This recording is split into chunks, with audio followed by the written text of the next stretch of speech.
What's up, folks? Welcome back to TacticalTortoise. My name is Trevi, and this is another episode of the Best Armies in Warhammer 40k, the weekly video series where we go through competitive events from the previous week and talk about undefeated lists. And it has been a little while since the last episode of this series because, if you noticed, I did not record an episode last week. That was because we had just seen the transition to the Pariah Nexus season with new updates and rules updates that I've been talking about all week. It is an incredibly exciting time, but it meant that the large competitive events were not going to be using the most recent rule sets last week. This week, however, they are. So we're going to see how the new meta has evolved. And for this week, I have gone through only events that have expressed in their event packet or their event listings that they are using the Pariah Nexus mission. And before we get into it, big thanks to everybody who supports the channel for making these videos possible. That includes YouTube channel members and patron members that you can join in the links down below the video or at patreon.com/tacticaltortoise. All you people are amazing, and I absolutely love you. And now let's dive in, because we have some absolutely wild results for this week. So moving to the metagame breakdown, we have a new frontrunner in the metagame, a new faction with the most undefeated lists, that is Tau Empire, using their new codex to the best of its ability now that it has received some relatively significant points decreases and is looking fairly strong. Tau Empire took down WarGamesCon, the Rage GT, as well as the Portal Summer GT, so not an overwhelming overrepresentation, but they did do extremely well. Adepta Sororitas also looking pretty good, at least specifically in the Bringers of the Flame detachment, taking down Battle for the Capital as well as the Dragon Egg Wa. And we saw some Space Marine factions continue to do well. Classic Space Marines are struggling a little bit, but the non-compliant Space Marines are doing okay, including Black Templars, which also went undefeated at WarGamesCon, Blood Angels, which went undefeated at the Rage GT, and Dark Angels at the Built Forge Tough GT. Moving on from them, we have a ton of other factions with undefeated results. Adeptus Custodes at the Fields of Flame GT. This is going to be a spicy one because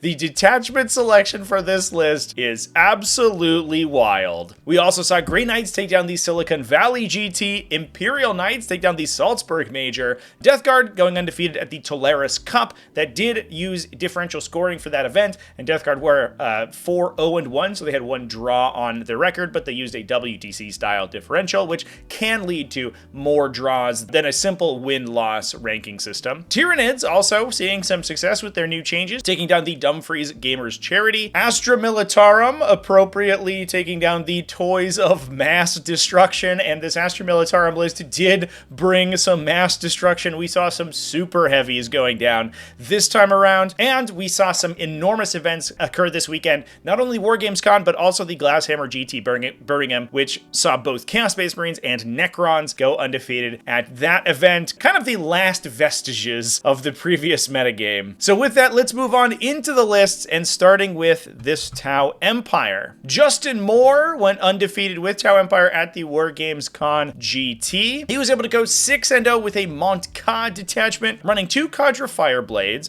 as well as an Enforcer Battlesuit Commander. However, no enhancements on those characters. We then had 3 Breacher teams to attach those Cadre Fireblades into, as well as 2 Devilfish to transport them around the table, 2 Stealth Battlesuit teams to act as forward operators and spotters, a Sunforge Battlesuit team, alongside 2 Ghost Kill Battlesuits, 2 Hammerhead Gunships, even at their new points value, 2 Piranhas, and 2 Riptide Battlesuits. There's a nice balance to this list. Basically, 2 of all the good stuff in the Tau Codex. Well, it's interesting that this army did not include any of the enhancements. This Montcad detachment obviously is incredibly strong. The amount of forward pressure it can give you in the early turns is huge, and with Pariah Nexus giving a relatively big benefit to the player going second, it allows you to take a lot of table space as the first player, but still rely on that scoring benefit as the second player, which means I think the Montcad detachment is probably going to be pretty well suited to playing in this new format. Now that moves us on to Adepta Sororitas, who took down the Battle for the Capital GT, piloted by Scott Ketchum. Now, all of the undefeated Adepta Sororitas lists in this episode are using the Bringers of the Flame detachment. That is the Firestorm Spearhead style of detachment that gives these Adepta Sororitas assault on their ranged weapons, as well as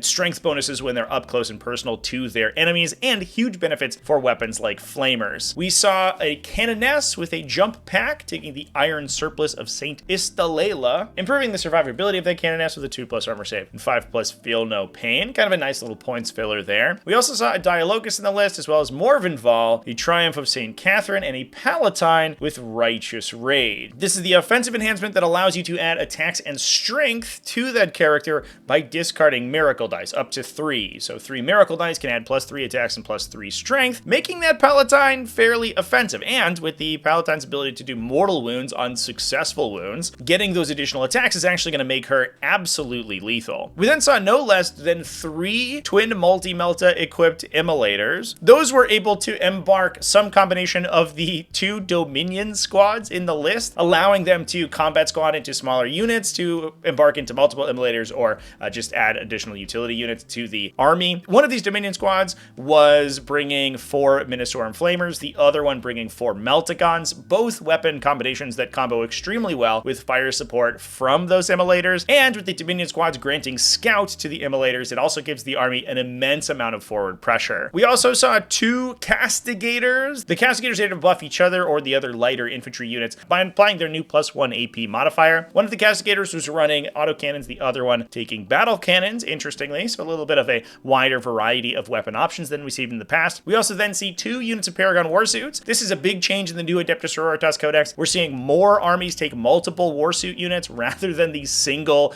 of the Volgon unit, as it was called. Morvenval attached into a Paragon Warsuit unit to give them her rerolls. Obviously, that combination is still good, and I think basically every list is still going to be taking Morvenval and Paragon Warsuits, but now that the units themselves gain a hit and wound bonus against heavy enemy targets, they're just fine being taken all on their lonesome, without the need for any characters to buff them. And the detachment abilities giving them the ability to advance and shoot makes them dangerous at longer ranges, and allows them to maneuver a little bit more freely, making the unit incredibly good in duplicate. We then saw a 5-model Seraphim squad to act as utility, as well as alongside a small Sisters Novitiate squad. And that moves us on to Space Marines. We're going to go back to Wargames Con to talk about Black Templars, who were piloted by Matthew Ali. Now, this was Black Templars in their classic Righteous Crusaders detachment. Not any of this Gladius Task Force, Ironstorm Spearhead stuff. Black Templars now have very little reason not to play in Righteous Crusaders unless you really want the stratagems or abilities from other detachments, since they are more restricted regardless of the detachment they're being played in. This is a relatively Terminator-focused build, which is super cool to see, rocking a Terminator Ancient with Tannhauser's Bones, High Marshal Helbrecht, a Judiciar with Sigismund's Seal, a Lieutenant with the Perdition's Edge weapon, an Emperor's Champion, as well as a Combi Weapon Lieutenant to add a little bit of forward operation. We then had 3 units of Assault Intercessors with Jump Packs to act as utility, incredibly strong utility units in the Pariah Nexus format, since they have the ability to move 12 inches and perform actions, which is not something that most infantry have the ability to do, now that having assault weapons doesn't automatically allow you to perform actions. We have a Land Raider, as well as a unit of 10 Primaris Sword Brethren to combo together those powerful melee characters, and 2 smaller units of 5 Primaris Sword Brethren, plus a 10 model Terminator Assault Squad to attach that Ancient into. That Ancient of Terminator armor is an interesting combination with the Terminators. It not only improves their objective control characteristic, but also gives them hit and wound bonuses if the unit is below their starting strength, which can be difficult to crack, given that this is a Storm Shield equipped assault squad, so they have a lot of wounds and strong defensive characteristics to begin with. But the Tannhauser's Bones enhancement also gives them a 5+ Feel No Pain when you are benefiting from Uphold the Honor of the Emperor, making them an incredibly resilient anvil to center the army around. Now, moving on to the appropriately named Rage GT, it's time to talk about Blood Angels. Ben Urich went undefeated with the faction, taking a relatively standard Sons of Sanguinius build. This one was led by Lamardes, the Sanguinor, as well as a foot captain,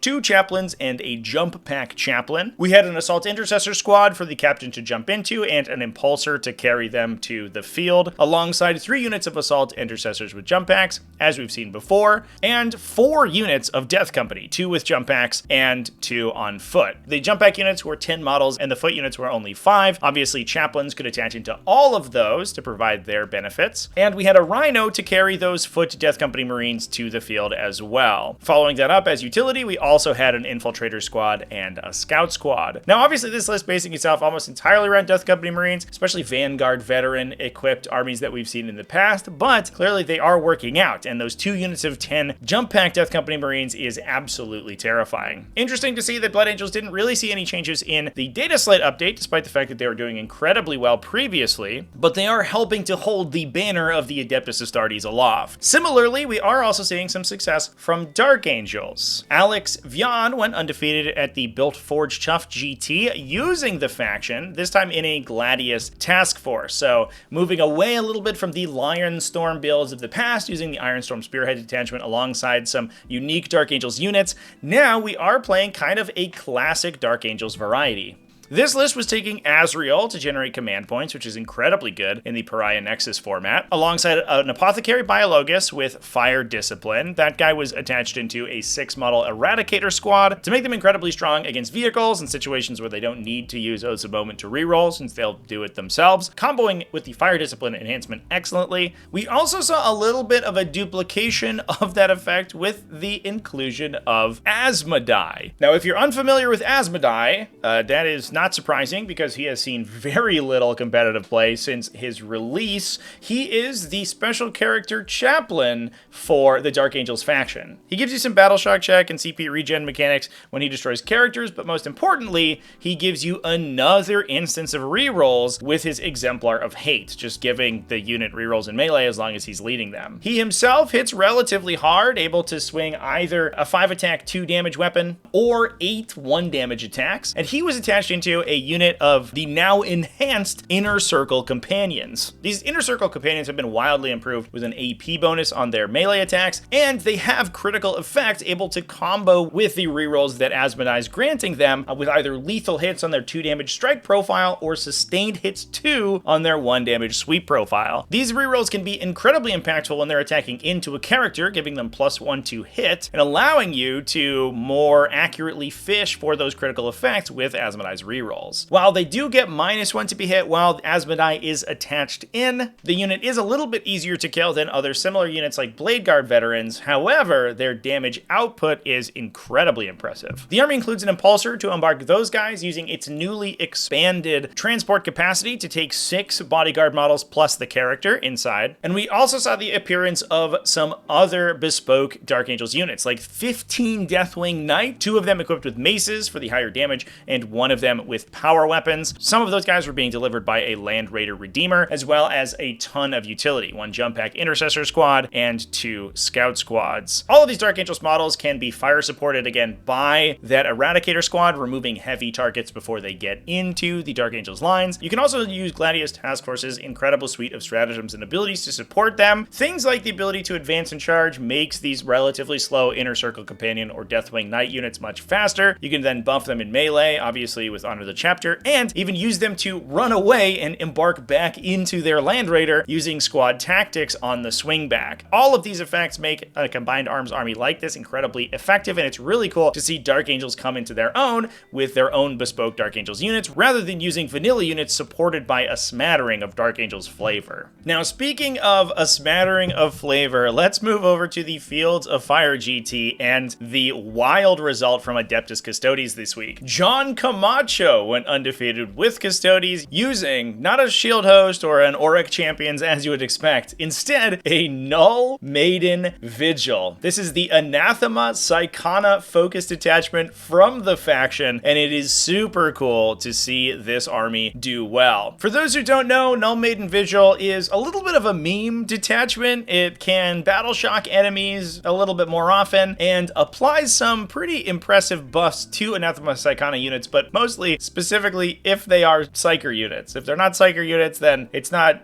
quite as exciting. While the rise of Tyranids and probably the existence of factions like Thousand Suns could make anti-Psyker detachments like this effective, I don't know how often you're going to be triggering the anti-psychic effect that the detachment gives you. But as we'll come to learn, I don't know how much this army was focused on getting the maximum benefits out of the Null Maiden Vigil abilities. Now, the army included a Leia as well as a Knight Centura with Huntress's Eye. Fly, an enhancement that allows her to force enemies to take battleshock checks in your command phase within 12 inches of her. That is very effective, basically makes her into a little Neurolictor aura, which is nice to be able to flip objectives that you are standing your models on and your opponent is trying to contest. We then saw 3 units of Prosecutors to being taken as utility units. The Psychona units being able to be taken in units of 4 makes them incredibly efficient, and while they don't do too much damage, they are able to spread a lot of utility around the board. We then saw 2 units of Witch Seekers alongside 2 units of 10 Vigilators. Now, the Vigilators are an interesting inclusion. They have a 2-attack Devastating Wound, 2 damage weapon, which isn't too terrible of an offensive profile, and they are relatively cheap, and being carried to the table in those efficient Psychona Rhinos gives you some pretty solid melee counterpunch. It's certainly not to the level of standard, but it is cheap and cheerful. These units can be buffed by stratagems like Anathema Blade Mastery, which gives Vigilators hit rerolls and potential wound rerolls, and Sidechaff Volley, which allows Prosecutors to apply a +1 AP effect against a specific enemy unit. We also saw 2 units of Witch Seekers, which can also be buffed by Purgation Sweep for +1 or potentially +2 attacks on their Torrent weapons. And Witch Seekers being scouts that can also force Battleshock checks to turn on the Battleshock synergies that the detachment has is also useful. But the damage from the army wasn't necessarily coming from these Anathema Psychona units.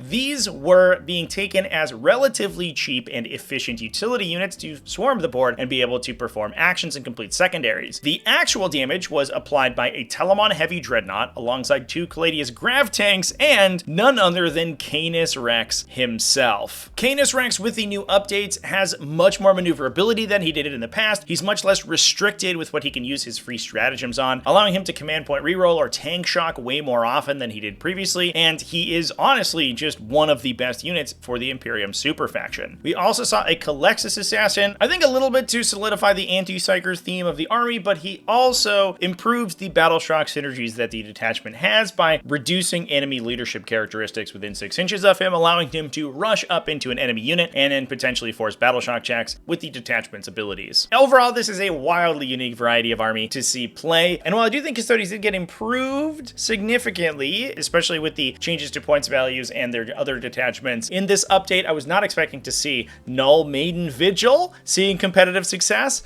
but it does make sense that you are getting a lot of efficient utility units and can back them up with very efficient shooting and melee from either Imperial allies or the heavy tanks that Custodes have access to. Now let's move on from the gold to the gray and talk about Grey Knights. Ruben Zhao went undefeated with Grey Knights at the Silicon Valley GT. Grey Knights did see some minor adjustments in the Pariah Nexus update, and this list has been adjusted to dodge most of those. It is focused on 3 Brotherhood Librarians, one of them with the Sigil of Exigence to jump away in response to enemy ranged attacks. We also saw 2 Brotherhood Terminator squads to attach those guys into, 2 strike squads, as well as an interceptor squad for utility, 1 Eversor Assassin to add a little bit of mid-board pressure on the early game and act as another utility unit, plus 3 Nemesis Dread Knights for backline shooting. This is a relatively classic Green Knights list. While we did see a lot of points increases to things like Grandmaster Nemesis Dread Knights, and is instead taking those incredibly efficient and high damage Brotherhood Librarians, and backing those up with the high OC infantry and shooting from a smaller number of Nemesis Dread Knights, which definitely feels a little bit more to the flavor of the Grey Knights faction. Now let's keep talking about Knights, this time talk about Imperial Knights. William Fuhrman went undefeated at the Salzburg Major with the faction, taking what is, I believe, going to be a fairly common archetype of the faction. This was including Canis Rex for all the reasons I just talked about. He's even stronger now in Imperial Knights with the ability to use stratagems for free or for a small discount out of the entire selection of Imperial Knight stratagems in addition to the core rulebook stratagem, so giving him access to things like Shoulder the Burden with his discount. We also saw a Cerastus Knight Atropos with the Mysterious Guardian, this guy being able to teleport around the table to deal additional damage with his powerful high strength shooting attacks, but also being able to use that Las Cutter in melee gives him a little bit of combined arms threat. Unlike models like Crusaders or Castellans, he is not absolutely hopeless once he gets to melee. And speaking of units that are good in melee, we also saw a Cerastus Knight Lancer, which is obviously one of the best units in 40k in melee. We then had 4 Armiger Warglaves to take up the midboard, plus an Eversor Assassin for a little bit of utility. Really nice to see the big knights back on the table. The changes to super heavy walkers being able to walk through walls with the chance to become battle shocked has entirely reinvented the faction. Makes them much harder to movement block and much more maneuverable on the table, while still being as elite and, I don't want to say fragile, definitely with a high points per wound, making it so that you can't just blindly rush them up the table in these new missions. And that moves us on to the Tolaris Cup, where Death Guard went undefeated. Speaking of armies that can rush up the table. As I mentioned before, at this event, Wojtek Szystaki went undefeated with the faction, going 4-0-1, one draw on their record. This army was running a Demon Prince with a Living Plague alongside a Sorcerer and Terminator armor, taking Deadly Pathogen, a Tallyman for CP regen, as well as Typhus. The army was backed up by 2 units of Death Guard cultists to act as utility, 2 Predator Destructors, as well as a full brick of 12 Death Shroud Terminators, 2 units of 6. Those guys could attach in with the Death Guard Terminator Sorcerer as well as Typhus, making both of these units incredibly difficult to kill in different ways. The Terminator Sorcerer can make his unit -1 damage in melee, whereas Typhus makes them -1 to be hit. And when you apply also the -1 weapon skill and ballistic skill contagion that Death Guard can project, that makes these bricks ridiculously difficult to take down, especially if you are an army, something like Blood Angels, for example, that is trying to do so by getting up the table with mid-damage melee attacks. 2 damage melee attacks trying to get into -1 to hit, -1 to wound, and -1 damage on a Death Shroud Terminator unit is ridiculously inconsistent. And the army also backed it up with some pretty solid shooting. Not only did we see those Predators, but we also saw 3 War Dog Brigands, who are a classic inclusion in Death Guard for their ability to benefit from those Death Guard contagions. Last but certainly not least, in the army were 2 units of Nurglings. These guys can both act as utility units with Deep Strike. Obviously, they cannot perform actions anymore, being OC0, but they can maneuver around the table in order to score maneuver secondaries like behind enemy lines or engage in all fronts, which are still very important to do in the Pariah Nexus format, but they also can provide their -1 to hit bonus. So posting that behind the Death Shroud Terminators can apply an additional hit penalty because it stacks with a weapon skill decrease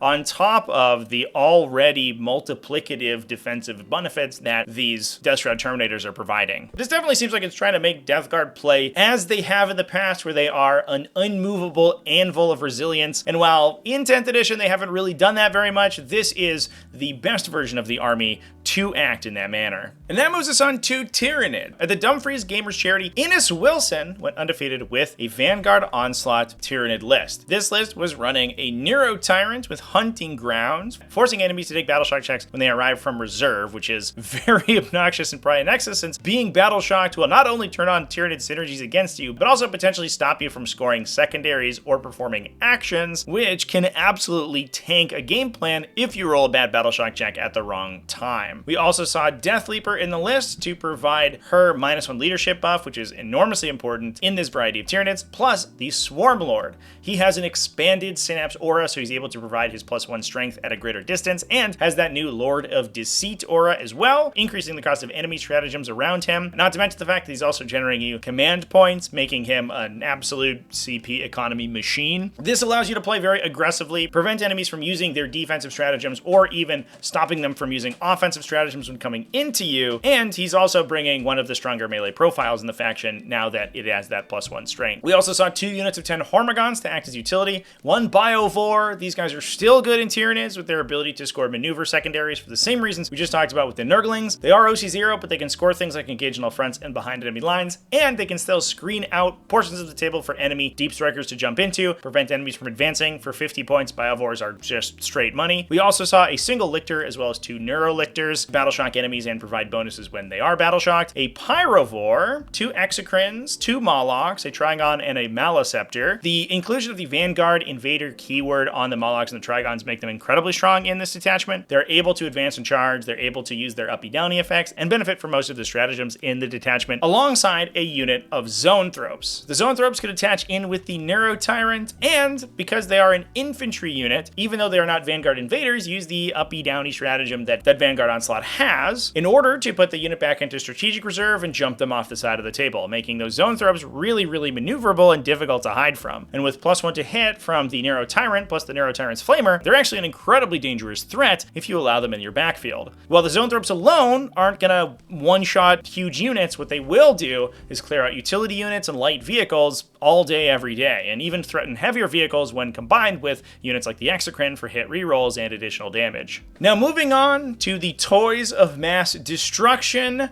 and Astra Militarum. Matt Wright went undefeated with an Astra Militarum list that is absolutely wild. Matt was playing a Commissar, as well as a Death Corps Marshal, Lord Solar Leontis, and a Platoon Command Squad. That was followed up by a brick of infantry squads, 1 Cadian Shock Trooper squad for their objective secured, 2 forward operating Catachan Jungle Fighter units, alongside 2 units of Death Corps of Krieg. One of them a larger unit of 20, another smaller unit of 10, probably for the Platoon Command Squad and Lord Solar Leontis to join into to benefit from their Master Box. We also then saw 2 Chimeras to get scout movements from those Catachan Jungle Fighter units, 2 big Bulgrin squads to act as additional bulwarks to protect the core of the army, which was a Leman Russ Exterminator backing up a Stormsword. The Stormsword could sort of combo out, being ordered by Lord Solar Leontis, benefiting from +1 AP from the Leman Russ Exterminator, and also getting reroll 1s to hit from the nearby Trojan support vehicle. It has been a long time since I've seen a Trojan support vehicle on the table, but I am absolutely here for it. The Stormsword itself is the Siege Cannon equipped Guard Super Heavy. Not only do they bring that huge T13 2+ save 24 wound body to the table that can be repaired by the support vehicle, but they're also delivering D6+6, Strength 16, AP4, D6+2 damage cannon shots from their enormous Siege Cannon, which can then trigger additional mortal wounds thanks to its concussive wave ability. That said, most of the time I think the actual weapon profiles of the Guard Super Heavies are kind of irrelevant. Most often they're going to point at something and absolutely delete it. And this army is entirely based around deleting things with the Stormsword. While oftentimes enemies can dodge around the Stormsword shooting, trying to move outside of cover or movement block it in positions where it can't shoot your juicier targets, with the brick of enemies in the middle of the table, including the Chimeras and the Bulgrin squads, something is going to have to expose itself to deal with that stuff. Otherwise, the Imperial Guard are just going to win on primary objectives. If you don't come out to fight them, then again, they'll probably win. If you do, the Stormsword will kill you. So it's a catch-22 that you don't have a good way of winning. Last, and maybe probably least, we also saw 2 units of 5 Tempestus Scions to act as some utility to keep the score close on secondaries as well. It's cool every time we see one of these Astra Militarum super heavy builds do well. I absolutely love it. Now let's move on to some metagame heavy hitters at the Glasshammer GT Birmingham. None other than Josh Roberts went 6-0 at the event using Chaos Space Marines in a Renegade Raiders detachment. Josh was running 3 Chaos Lords, one of them with the Dread Reaver enhancement alongside Cypher to add a little bit of Lord of Deceit to the army. We had a single Cultist Mob alongside 3 units of Chaos Legionaries